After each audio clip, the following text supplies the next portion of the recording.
Hello and welcome. If you're on this early, you're probably watching the replay. So give me a hashtag replay and let me know that you're here. I'm hoping everybody is having a great week so far. I know it's only Tuesday, but and it's actually most of your Mondays. So I hope everybody has a fantastic week though coming in. It's so nice that we had that 3-day weekend.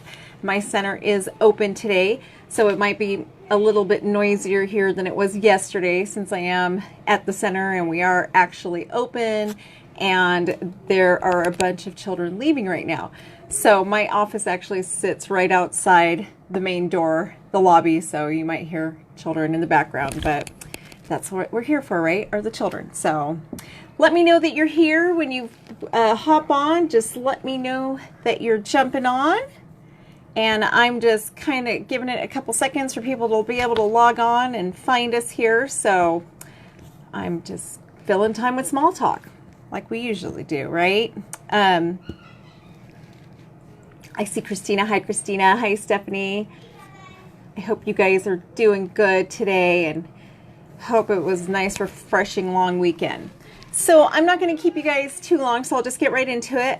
My name is Evelyn Knight, and I am the founder of Childcare Business Professionals, where we help childcare business owners find success while maintaining high quality standards. We also help with just forming that business structure, the policies, procedures, to make sure that you can have a nice, successful center. I also am a childcare center owner, which, like I was saying, I'm here at my center right now in the office. So I know what it's like. I've been a director, I've been an owner, I have been in every position. I have been the cook at a childcare center. So I know pretty much, I've driven vans, I've done it all. I know what it is to be in the trenches. I've owned 3 centers in my lifetime. I've sold them, I've acquired them. I have done a lot in this field. I also have the Childcare Business Coach podcast, which I just bring a lot of information to you guys about what it's like to run and operate a center. And you guys, really quick, well, my light didn't work, but that's okay. We'll just have to skip the light today. I can see just fine, so we're good. So yesterday, we talked about your values, your center values, and that is what we really focused on. Yesterday was, creating that strong foundation through having really solid, strong values. And so we went into that. I gave you guys some other resources, my podcast, my blog on how to create that value. Really, you guys, if there's anything that you do throughout this session, that is like the key piece to get done. So make sure that you do the piece in the workbook, and on that really will set the stage. It'll really give you that roadmap that you need to, that motivation to take your center to the next level. So be sure to do the workbook. I did post a question in the units tab for you guys to just kind of answer and talk about what it is that makes that, what is your audacious value, your big dream you have, that your vision for your center. So the vision is just such an important piece into growing your center. So make sure to do that homework piece. And then today we're going to talk about your center's culture and brand. Tomorrow we'll be talking about developing your dream team by being a leader. And again, like I have been telling you guys, I know a lot of you are thinking, well, a dream team isn't available to me. I pay minimum wage. But I can tell you guys it is. There is a way to do it. I've done it. I will tell you how we've done it. And, of course, there is no such thing as perfect, but we can establish and get that team we really want to see. So that we'll talk about tomorrow is how to recruit. I'll go into like how I do my recruiting, and I'll touch on my onboarding process and just that continuing development of why I have such a great, strong team. And your team, you guys, I cannot even stress to you how important that team element is, because you're only one person. You cannot do it all within your organization, and your team is really what's going to make your vision come alive. Then on Thursday, we're going to talk about building a strong business culture. Your business structure, not culture. So I talk to owners and directors all the time that think they have solid policies and procedures. They think they have a business structure, but they don't. What they have is an employee handbook. That's it. They have a parent handbook and they have an employee handbook, but they do not have policies and procedures. They don't have that solid business structure that really takes your business to the next level. It's what makes sure that you're having consistency and that you have that great customer service and a great experience for your employees. So it really is one of those key pillars to your success to have policies and procedures. And my policies and procedures are so defined that I have a policy for everything. And I mean everything. Like if you look at my onboarding, I have a whole procedure for, it's a 6-month long onboarding procedure. When it comes to enrolling families, I have an entire written out procedure.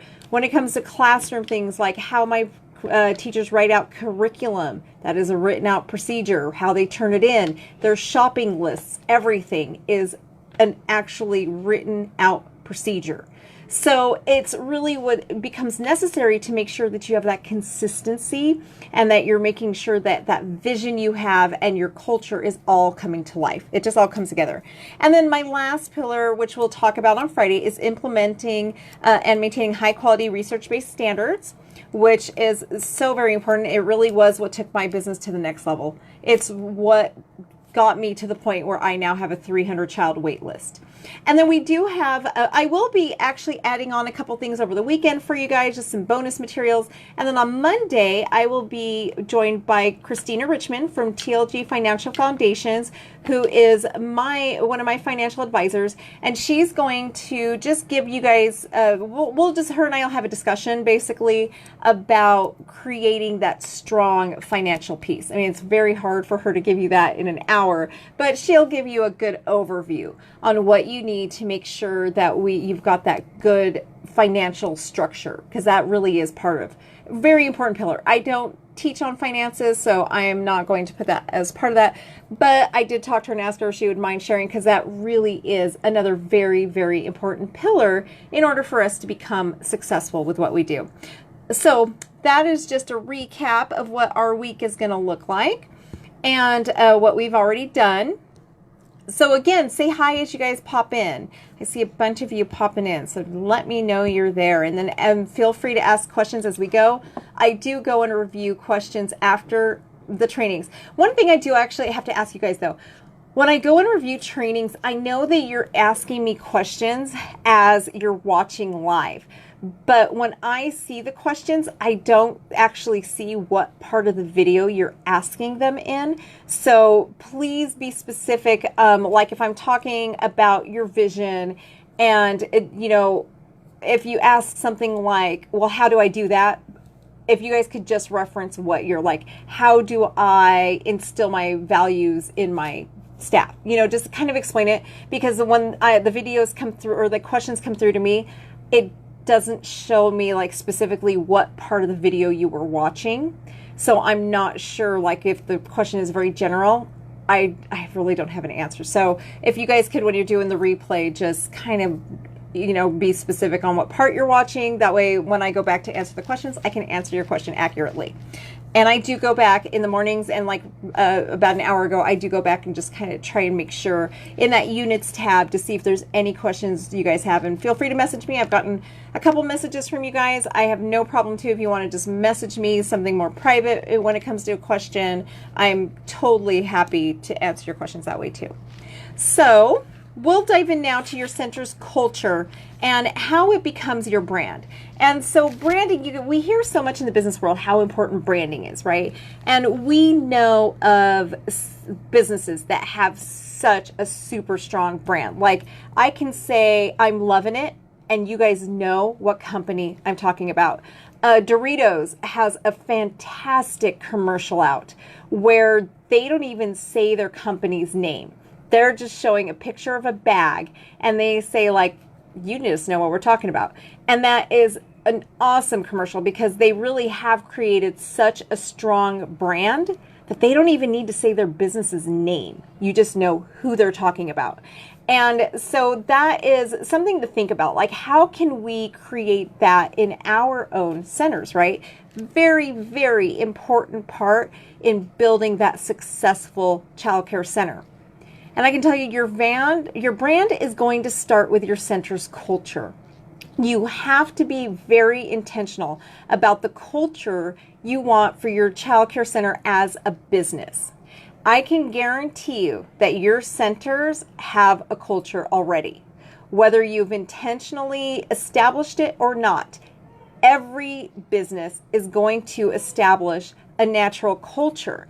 But you want to really make sure that you're very, very intentional about the culture that you develop for your center. Because if you're not, it's going to develop itself.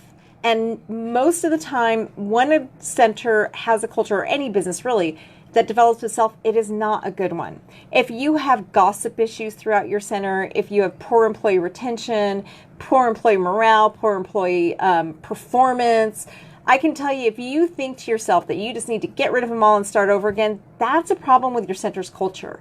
And you, as the leader of your center, whether you're the director or the owner, you are the one who sets that tone for your culture. So when we love to jump to blame our staff, and I've been there and I've done that. And if you listen to my podcast episode, my latest podcast episode that I just did, I talked about how I was basically to blame for one of my staff's she wasn't performing to the level I expected her to, but it was my fault. After I did an evaluation, I realized this is my fault, not her fault. Same thing if you've got that culture of, like, if you get that feeling that I just need to start over and get rid of them all. That starts with leadership, you guys. It starts at the top, not at the bottom. So things trickle down, right? They don't, you're nurturing them downward. It's not going to come from them. So that's where you need to be really intentional about setting that culture so that you no longer have that culture of my staff doesn't want to do anything. They just, if you've got a lot of call-ins, things like that, that's all your culture. So we need to be intentional. So look at the companies around that we tend to admire, right? That have really, really great cultures. Look at the things that they're very intentional about. One of the examples I love to give is the difference between McDonald's and Starbucks, okay? McDonald's has excellent coffee, right? I'm not a coffee drinker, but my husband, my mom, and people I know, they always talking about how, like, the quality of their coffee is so good. It's really good. And it costs $1. Look at Starbucks coffee. How much does Starbucks coffees cost, right? The difference between the coffees. The difference isn't the quality in the product they're putting out. It's the culture that they're performing. It's the experience they're giving you, right? So Starbucks can literally charge you 5 times the amount. You could probably have the exact same cup of coffee between Starbucks and McDonald's, but it's the culture the two companies have chosen. Now, that is intentional on McDonald's part. They would rather serve a large mass quantity of people, right? Just like Walmart and Target, right? Or Walmart and Macy's. This is intentional. It's what they chose for their companies, right? So you need to intentionally decide, what do you want for your center? Do you want to be Walmart? Do you want to be Macy's? And you guys, let me tell you, there is nothing wrong if you want to be Walmart. That is fine. You can still do that with integrity. You can still do that just fine. It's just you have to decide what it is you want for your center. Just be intentional about it. So that's why, like, your brand and your culture is going to determine who you're attracting. So that's why you really, really want to be intentional. One story I wanted to tell you guys about is the story of Costco. In 1994, Costco was highly criticized throughout the world. I mean, the German banks were actually telling investors not to invest in Costco, the company, because they were saying that it's just not worth it. They don't care about their stockholders, right? So around the world, they were criticizing Costco for putting their customers and their staff before the stockholders. So basically what they're saying is that they were creating a culture within the company that put their customers and staff before their profits. Okay. And they were highly, highly criticized in 1994 as a bad investment because of their business model, the culture that they were creating. That same year, GE was seen as one of the best companies to invest in because they were super aggressive. They were just profit driven, right? So if you look today in our present day, had you invested in Costco versus GE in 1994, if you had chosen to invest in GE, which is what all the experts were telling you to do, you would have had a 600 times return at this point as of today, which is awesome, right? Making 600 times on your money, that's fantastic. But had you gone against the status quo and chosen Costco instead because of the business model of service that they had chosen, you would actually have a 1,200 times return on your money. So think about that. Costco is very intentional about setting up that business culture and brand. We know it, right? How customer service driven they are. If you think of Sam's Club versus Costco, the quality, right, is so different. So they chose to take a slow and steady path to becoming very successful. And it was actually very intentional on their part. They basically, instead of choosing the short-term gains like GE, they chose that long-term growth and success. They didn't look for instant gratification. And I see that with a lot of owners I work for. They're undercutting, they're hiring desperately, they're taking every family they can. They're looking for instant gratification instead of that long-term sustainability. But when you think about it, years later, what's worth more? I know our minds get so set on today, right? But honestly, if you're going to be a sustainable company that makes it through recessions, if you're going to really recession-proof your company, you have to look at the long term. You have to look beyond this year. And that is by what you're going to look at with that vision of yours and really establishing a strong culture.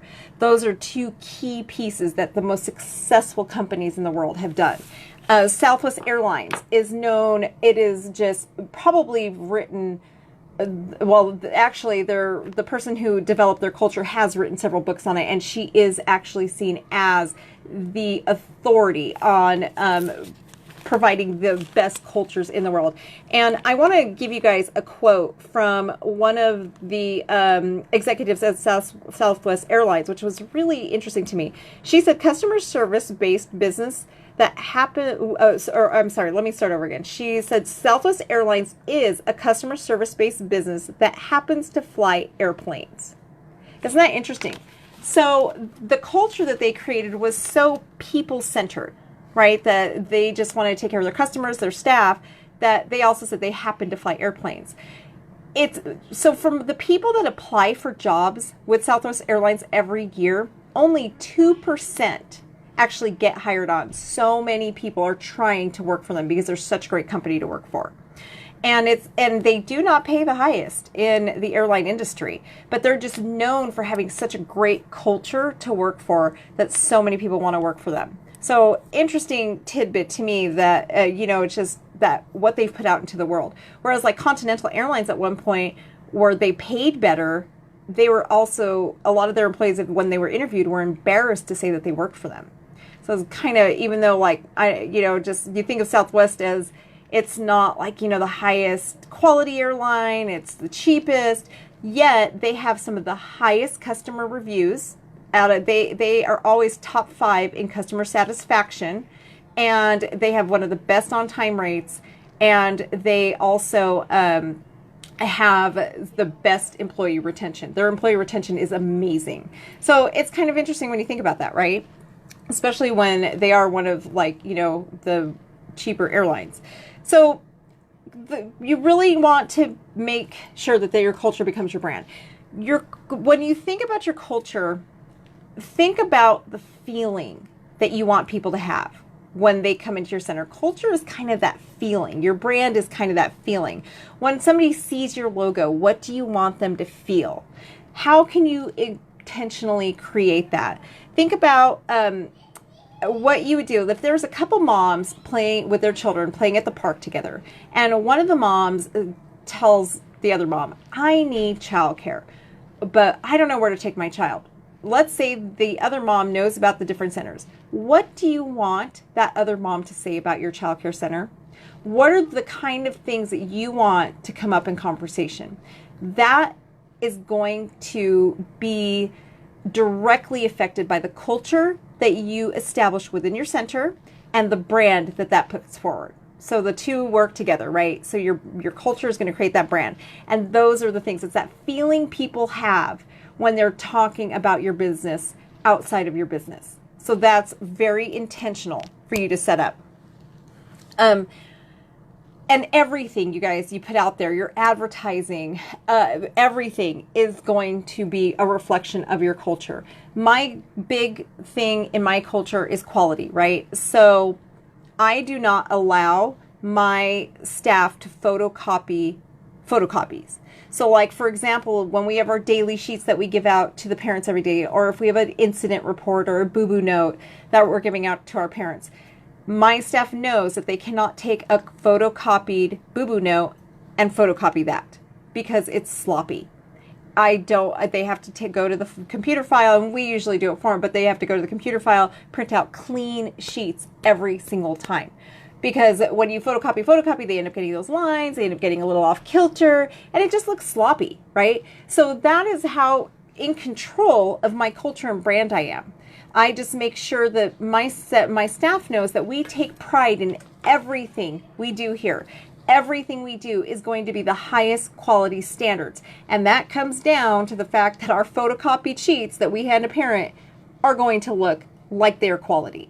So that is basically, and it's something my staff can be proud of knowing, that they work for a really high quality center that doesn't, we won't even allow ourselves to put a photocopied sheet out there that looks like it's poor quality. So that's, I know it seems a little crazy that we get down to that minimal, and that is actually one of my policies and procedures. That is something that they know I have in writing. This is how you do this. So everything that you put out into the world is sending a message. Make sure that you're doing it with intention, and I mean everything. You to your employees and your parents, everything is sending that message.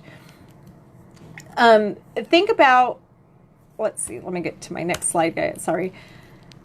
So some of the other things we do to make sure that our culture is staying the way we want, we make sure all the children's faces are clean. We make sure that our lobby is always clean. It's always presentable. It always looks good. It's that when people walk through my door, they're getting that feeling of organization. I make sure my walls are painted every other year. Everything always looks really good. I want them to know that this is a high quality place for their children to be, and that we are very diligent and we notice details, right? So I do notice details. I'm looking at every little detail. I walk through my center every day looking to see, is something off kilter? Is something not right? Does somebody leave something laying around? It's just that constant diligence that goes towards our quality. And that's really what I'm going to be attracting, the type of people that want that high quality, right? So that's something to really think about. So your culture is really going to come from your values. So when you're figuring out what you want out of your culture, the first step you're going to do is figure out, what do you value most as a center owner, right? Or a director. What kind of values do you want to put into the world? My centers, I have two values that are most important in my center. And the first one is high quality research-based standards, and the second one are nurturing environments. Those are the two things that are most important, which quality is really what I call my queen bee role. If you watched yesterday, I told you guys, Sue in the comments mentioned my nails, and I'm always harping on she's one of my members in my membership group, and I'm always telling my girls, remember your queen bee, remember your superpower. Well, quality is our queen bee. And quality is my center's superpower, right? So everything is going to revolve around that quality. Having nurturing environments is high quality in ACE. So everything revolves around that quality. Everything we put out, every decision we make, we ask, like, how does this attribute to our center's quality? Is it going to, is it a NACE standard? Is it, and of course some things aren't going to, NACE couldn't care less if I do photocopy sheets or if I make sure my vans are clean, right? They don't care, but I have to make sure, so I just kind of have to go back and like, how is that reflecting the quality of my center? So everything is going to be revolved around that. My onboarding process, my philosophies, my ongoing training. We have committees throughout the center to make sure that we're always performing that. I actually have a quality a leadership committee that's called our quality accountability team, which is made up of parents, teachers, and my management team, that we get together once a month to make sure that we're maintaining that high level of quality.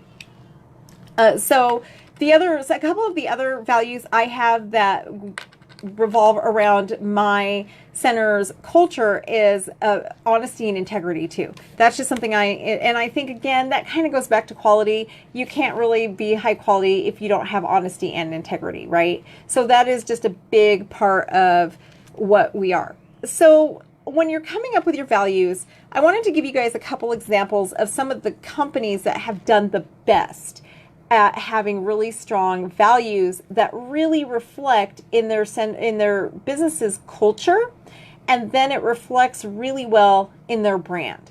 So again, I'm going to go with Southwest Airlines. Southwest Airlines culture their value statement actually is: live the Southwest way, a warrior spirit, servant's heart, fun-loving attitude, work the Southwest Airlines way, safety, reliability, friendly customer service. So if you notice about that statement, it really isn't too, they don't talk too much about, like it's not like your vision statement where it's going to be wordy. It doesn't explain too much. It really doesn't go in too much to just that technical part. It's just a couple of words that they chose and put together, right? It's really just kind of out there, which is nice. It's easy. It's just pretty easy for them and for us to understand. So I'm pulling up Disney's. I wanted to read you guys Disney's statement really quick also, because it's actually pretty cool. And when you think of Disney versus, like, let's say Six Flags, you really know that Disney has an amazing culture and brand, right? You just know that culture of excellence that they've come out with is just absolutely wonderful. So let me find it. Okay, so this is Disney's value statement is openness, honesty, integrity, courage, diversity, and balance. That's it. So basically, those are the key words that define their values. And then their culture is going to revolve around those keywords. So that's openness, honesty, integrity, courage, diversity, and balance. That is Disney's value statement. So then they take those principles, and everything in their business is going to revolve around that. So it's kind of interesting. Like, my son once told me, we had actual annual passes to Six Flags one year, and we would go all the time, like once or twice a month. We'd go to Six Flags. And that same year we went to Disneyland one time for a few days. And my son, who I think he was about 10 at the time, actually said to me, he said, "Mom, one trip to Disneyland is worth 10 trips to Six Flags." So when you think about that, think about the different branding and culture that Disney has put into their business model. How different that is, right? My son, who was 10 years old at the time, said he would rather experience one Disney trip than go to Six Flags pretty much every month like we were doing at that time. So it's really an eye-opener in that how well a business performs. And as centers, we tend to not see ourselves as businesses, but we are. And you've really got to keep mindful of that you are running a business. And if you're going to get the enrollment, and if you're going to keep the enrollment, if you're going to recruit the staff you want to recruit, and you're going to keep them, you really have to be intentional. You've got to be intentional about the culture you're creating within your center in order to accomplish that goal of enrolling, retaining, hiring, and retaining. That's really what it comes down to. Because enrollment, I see so many people who struggle with enrollment, but enrollment's really just this first step. Once you enroll, you've got to continue to retain. That is even more important, right? Otherwise, if your center is a revolving door and you're constantly losing children, you're just constantly chasing, just that constant chasing. So you've got to just figure out, what are you going to stand for, right? Which is a lot having to do with your vision. Then when you take that vision, you find the values that are going to complement that vision, and then you have to be intentional about making that come alive within your center. So that is just really just the foundational pieces. The last thing is, if you are a center owner and you or a director, and you guys, one of the things I do want to mention, I have heard from a few of you where you're saying, well, my owners really aren't involved. There's nothing I can do because it all comes from the owner. I feel for any director that's owner isn't present. I really do. I feel like if they're not involved and they don't help you, that is so hard as a director. But you are the leader of your center, and you can accomplish this without the owner. You are the one that the teachers are looking towards, right? You are the one leading the center. You're the one that they're looking at. So what you do is really going to help to motivate them. Okay. So when you decide to make this shift, when you've got your vision and you just know it, and then you put these values in place and you're ready to take that next step, and you're ready to start intentionally creating a culture of greatness in your center.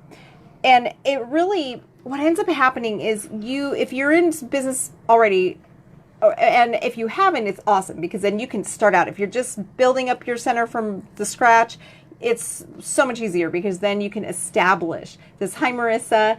You can basically establish this from the get-go. But if you're not, and you've been in business, you can still change your culture, but it's going to be a little bit more work.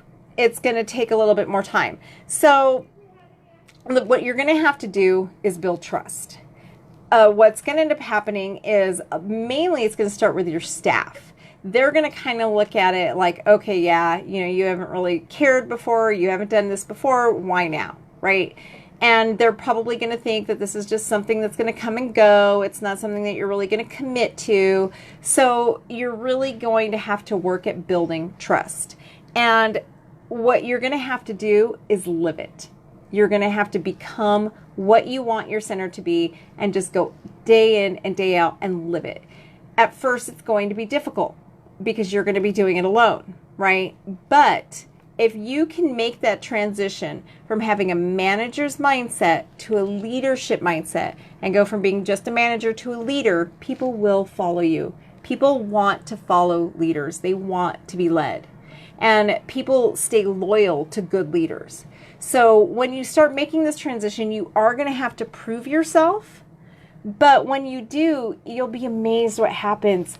Your staff will just, your retention will go up. They'll want to do their jobs really well.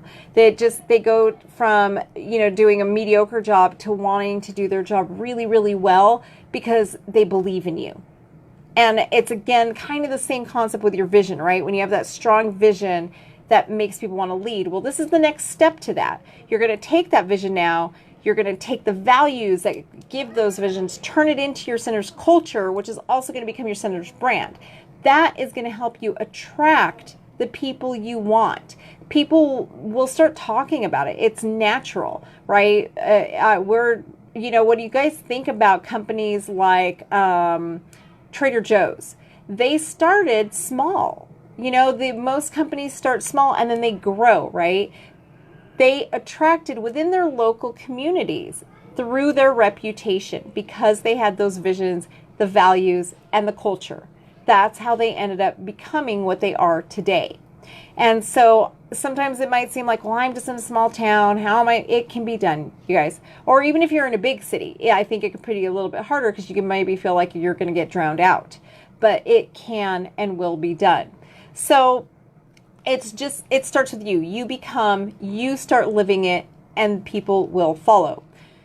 Now, that's not to say it does take a lot of training, right? So part of what I mean when I say that you need to start living it, you need to start putting the work into it. You need to start developing that onboarding process for your staff. So when you first hire somebody, and I can tell you, for like my members, I haven't done the training yet on onboarding, which I will be, that is coming up for my members, but my onboarding process starts before I even post a job opening. I look at it, and I'll talk about that more tomorrow, so I won't get into it a little bit more today, but onboarding is a huge process, right? Where you're attracting people. So if you're going to have that strong culture, it's going to start with the kind of people you have in your organization, right? So it starts with you, the message. You've got to be solid and clear on what you want for your center. And I don't mean that I want my center to be full, I want a wait list. I mean, like that vision that we talked about yesterday. Like for me, I want to know that I'm making a difference in the life of children. That is what I want. And I want to make sure that I'm providing quality childcare to every kind of child, whether they're rich, poor, I don't care what, no socioeconomic barriers. I want a variety of children in my center. That's pretty much my vision, right? So when you look at that, you're building everything is going to be built around that. And everything has to go into that. So you're attracting people who believe in that also. And it's going to happen. What will end up happening is as you're doing job interviews, your job interview is going to suddenly reflect your vision. You're going to be asking questions to make sure these people can fit into your center's culture and they believe in what you believe in. So that, first of all, is going to help you with the retention, right? Because you're going to have people who are aligned with what you believe in. And then you'll soon find that you're just attracting them and they're coming to you. And this is a place they want to work because of what you've put out into the world and the reputation that you've created, right? And it does happen naturally. It's kind of ironic how, like, even though I really don't advertise anymore, but it's just like word of mouth, parents talking about it. Well, what ends up happening is people hear about my center and then they want to come to work here. So I don't even really post job openings anymore because I just have so many people trying to get in, whether it's to work or who are trying to enroll. So it's all just word of mouth. It's what people talk about in my center throughout my city. And that just happens naturally, but it wasn't always that way. I had to really work for it. And when I made that intentional shift from just being an owner who came and just with no roadmap, with no vision, when I did that shift, it did take time for my staff to get on board because they just honestly didn't know, is this just a whim I have that's going to be fleeting, or is this really permanent change? So when it did become permanent change, then it gave them a better place to work, and it really just made them want to be here, right? So I had better retention at that point. Now, I'm also going to tell you, I did lose staff. There's definitely going to be turnover. When you make that decision to go from mediocre to doing something great, there are going to be people who don't want to do the work involved. You've probably hired people who don't align with your philosophies. They don't align with your vision or your values. They don't have those same values. When they see that you are really oriented and you are really driven and committed to those values, they will go. They will. And I'm not going to sugarcoat it, you guys. I don't really believe in sugarcoating things and making it sound like, everything's going to be beautiful. They are going to leave.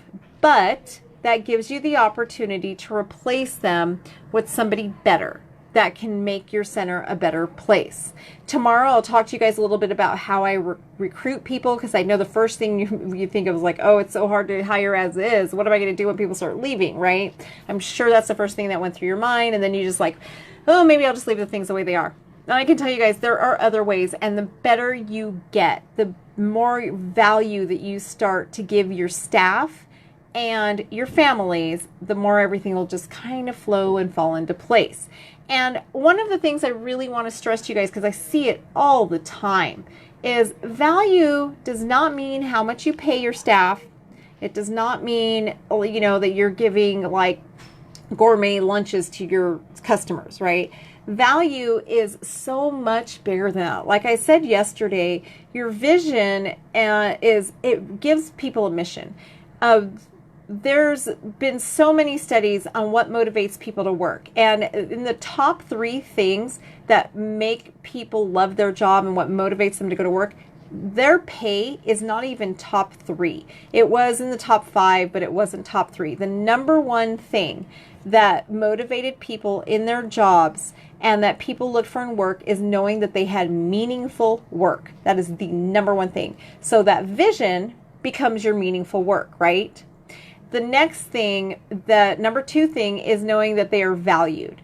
So when you create an intentional culture, you can create that intentional culture that values that human capital, right? And when you value human capital, that includes your customers too.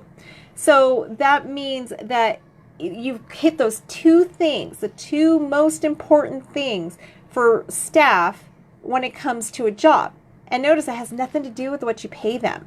It's that they know that their job is meaningful and that they know that they are valued. Those are, and appreciated. Those are the 2 top things that employees are looking for in a job. So think about that. And that's where you're going to create your culture, right? So that you can end up fulfilling that and making sure that you can give that to your staff. Because your team is what is going to become your center. You're only one person. You can't do it all, right? So if you want that family retention and you want your center to be somewhere that people are fighting it into, you got to have that dream team. You've got to have it. And you can by being the leader that they need. And that's going to start with you intentionally forming that culture. You've got to be that culture first, and they will follow. So again, you're going to have to build that trust to get there. You will lose some, but that's okay. You're going to replace them with the people that you should have that will take your center to the next level. I'll tell you guys, when I first went through this journey, I had gone through a period, and I've always had really good employee retention. I had gone through a 3-year period where I did not have to hire one time in 3 years. I did not lose a single employee for 3 straight years, and I didn't have to hire. But my business was really struggling. I didn't have an intentional culture. I wasn't leading by my vision. And I wasn't happy as an owner. I didn't want to do it anymore. And so when I made this transition, and this was during that whole time that things were just disasters for me, but I don't know why. Even during then, I cannot tell you why my staff was still loyal to me, but I've always been able to have loyalty in my staff. But during that time when we decided to transition, it was so hard for me because as I started making these changes and putting policies into place that really focused on integrity, on that quality piece, on that nurturing we've always had. That's never been a problem for us, but the quality really was at one point, the research-based quality, and just that, really high integrity of the center and making sure everything we put out was high quality. I lost like 6 staff members within 2 months. And that was devastating for me. I literally went from 3 years of not losing a single staff member, no turnover in 3 years, to suddenly losing 6 losing 6 within a couple month period. And I had to question, like, oh my gosh, am I doing the right thing? Maybe we shouldn't be doing this. Maybe this isn't the time for this kind of growth. But I persevered, and I'm so glad I did at this point because now my center is so much better. At that time, I used to struggle for enrollment. I didn't have a wait list. We had high family turnover. We were losing more families than we were gaining. It literally felt like my center was a revolving door. Every Monday, it felt like we were starting new children, and every Friday, we were losing a child. Literally, the children that we were starting Monday just replaced the child we'd lost Friday. So we were never getting ahead, and we just were really struggling, right? So I'm so glad that I stayed on this journey to really focus on my vision, intentional, change my culture, because it's led us to the place we are today. It really is. And that's why I started with these 2 as my my first 2 pillar pieces, because that's where we started as the company and where I started to see that shift in being sustainable, right? So I'll tell you, it's not an easy journey, but it is so, so worth it in the long run. Your first year is going to be hard, but after that, the growth you see, it will make the rest of your life, you guys, and your career as a childcare owner or director so much easier. So it is so worth the work. And it makes you really proud to own that center or to lead that center. It just makes it a place that you can be proud to be at. So I hope that was helpful for you guys. And let me know if you guys have any questions. Hi, Danielle. How are you? And Cheryl, you're welcome. Thank you for being here. So, feel free to leave questions in the comments. Let me know what you guys think. I know this is all like hard and heavy, but I can't even tell you how worth it is. And right now, for what we're about to experience with the economy, we really don't know.